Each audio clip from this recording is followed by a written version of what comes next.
Eixos de estruturação urbana e transformação urbana.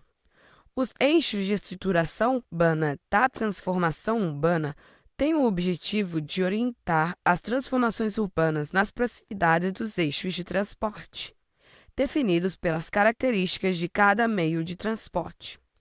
Para áreas próximas às estações de trem, metrô e outros meios de transporte sob trilhos que vierem a surgir, se estabelece um raio de 400 a 600 metros. Já para corredores de ônibus, se estabelece uma faixa de 300 metros para cada direção perpendicular ao eixo do transporte.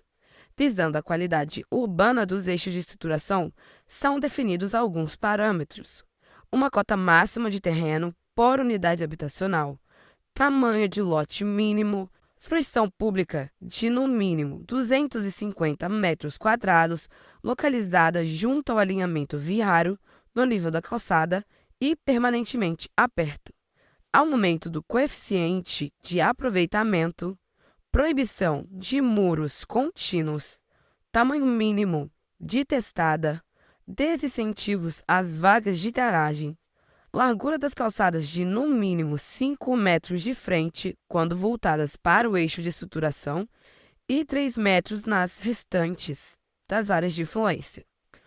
Como contrapartida, está dispensado de recuo frontal.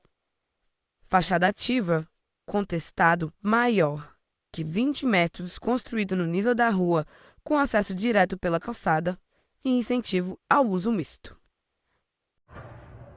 Os eixos de estruturação da transformação urbana são definidos pelos elementos estruturais do sistema de transporte coletivo de média e alta capacidade, como trem, metrô e corredores de ônibus, determinando áreas de influência aptas ao adensamento construtivo, populacional, de atividades econômicas, serviços, a diversificação de usos, atividades e qualificação dos espaços públicos, combinando a otimização do aproveitamento do uso do solo urbano à oferta de transporte público coletivo. No primeiro mapa, é possível verificar alguns eixos de estruturação, como a Avenida Paulista seguindo para a direita, em direção dos bairros da Vila Mariana e Ipiranga, Avenida Rebouças e Avenida Faria Lima. Um prolongamento do eixo de Pinheiros na Avenida Rebouças pode ser percebido no Butantã, no eixo da Avenida Francisco Morato e na área próxima à Estação Butantã na linha amarela, que teve início de suas operações em outubro de 2010. E é sobre essa área que aprofundamos nossos estudos.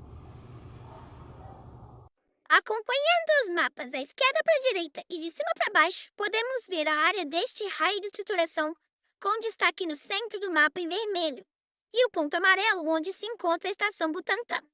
Ao lado, o mapa de 1930, onde já se observa uma pequena urbanização e algumas vias já estabelecidas. A seguir, temos a foto aérea de 2004, antes da chegada do metrô na região. E a última foto, e mais atual, 2020, 10 anos após o início das operações do metrô, com alguns terrenos limpos indicando o início de grandes construções. Acima, temos uma imagem 3D onde é possível verificar, no ponto amarelo, a estação de metrô Butantã e, em sua volta, alguns prédios que compõem a paisagem. Abaixo, temos uma tabela com as características de aproveitamento construtivo das áreas de influência dos eixos de estruturação, mostrando dados como coeficiente de aproveitamento, gabarito de altura, taxa de ocupação, permeabilidade, recuos e testada para as diferentes regiões.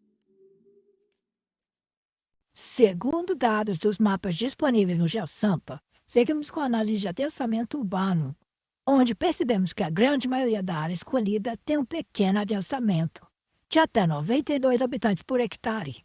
Cada hectare é equivalente a 10 mil metros quadrados. Ao lado deste, podemos ver um mapa com a oferta de transportes, ponto de ônibus, estação de metrô e a futura estação da linha marrom. Abaixo, é possível observar a arborização da região e, ao lado, o mapeamento de rios e área sujeita a alagamento. No primeiro gráfico, mostra a quantidade de empreendimentos por categoria de uso, onde é possível perceber um crescimento nos imóveis de uso misto. E no segundo gráfico, os dados são sobre o gabarito, mostrando um crescimento dos imóveis acima de 18 pavimentos. No gráfico a seguir, se percebe que houve um crescimento na área ocupada dos imóveis. E o último gráfico demonstra que não houve alteração no número de HIS criadas, que nos leva a concluir que mesmo a área se adensando mais, a população de maior renda é beneficiada. No primeiro gráfico, é possível observar que a área útil média das unidades residenciais não sofreu grande alteração, assim como a oferta de vagas de garagem ou o número de dormitórios, estando esses três gráficos relacionados entre si. No gráfico acima, pode-se ver que o valor de venda dos imóveis teve um grande crescimento entre os anos de 2015 e 2016, voltando a crescer muito em 2017. E no último gráfico temos a quantidade de estabelecimentos por setor de atividade, com destaque para serviços, que apresentou crescimento, e comércio, que teve um crescimento significativo no ano de 2007 e se manteve apresentando queda em 2017. Terminaremos agora com um trecho do vídeo Plano Diretor Parte 2, intitulado como Meu Bairro é Muito Cheio, produzido por Raul Juste Lores, do canal São Paulo nas Alturas.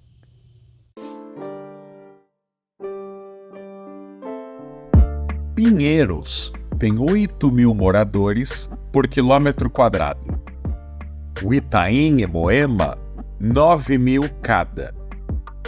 Já a cidade Tiradentes, que não tem metrô, que não tem muito emprego, tem 14.000 habitantes por quilômetro quadrado. Sapopemba, 21.000. Cidade Ademar, 22.000. Pois é, as bordas da cidade estão mais saturadas que algumas das áreas centrais. São números oficiais, estão todos lá no site da prefeitura. Quem tem interesse mesmo, quem estuda o assunto, sabe disso há tempos. São dados do censo.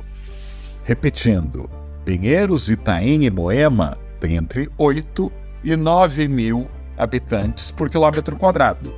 Tem outros bairros da Zona Oeste com menos gente ainda, como Butantã, como Morumbi, como Pacaembu, como Jardim Europa e Jardim América. Até o centro de São Paulo, com tanto prédio vazio, tem uma densidade muito maior que a da Zona Oeste de São Paulo. Aqui no Distrito da República, há 24.000 moradores por quilômetro quadrado. O triplo de Pinheiros, 2,5 vezes e sai em Moema. Pois é, e a gente ainda fala em repovoar essa área, e seria melhor mesmo. Muitos paulistanos adoram reclamar que seu bairro está cheio demais e que não aguenta mais moradores, que a cidade cresça em outro lado. Mas esses números comprovam que os bairros que mais reclamam são normalmente os que têm a melhor infraestrutura pública, paga por todos, e que estão bem menos cheios que outras áreas, as que reclamam menos. Toda metrópole precisa tentar, pelo menos, distribuir as dores de cabeça, assim como os privilégios, se está numa cidade grande, onde ficam os parques, onde ficam os hospitais, onde tem prédio, onde tem restaurante, bares e barulho, onde tem bloco de carnaval, onde tem penitenciária. Não é justo que alguns bairros se sintam superiores aos outros e achem que dá para empurrar o perrengue da vida em cidade grande para quem não tem tanta voz. Muitos que atacam a atual revisão do plano diretor, com todos os seus problemas, também atacavam o plano diretor de 2014 e atacavam qualquer possibilidade de revisão. O adensamento das áreas onde tem metrô ainda é tabu em São Paulo, que é de uma injustiça tremenda, porque metrô, infraestrutura pública, é paga por todos. Não é só o IPTU que banca uma rede tão cara. Finalizando a apresentação, gostaríamos de agradecer a atenção de todos e deixar as referências consultáveis.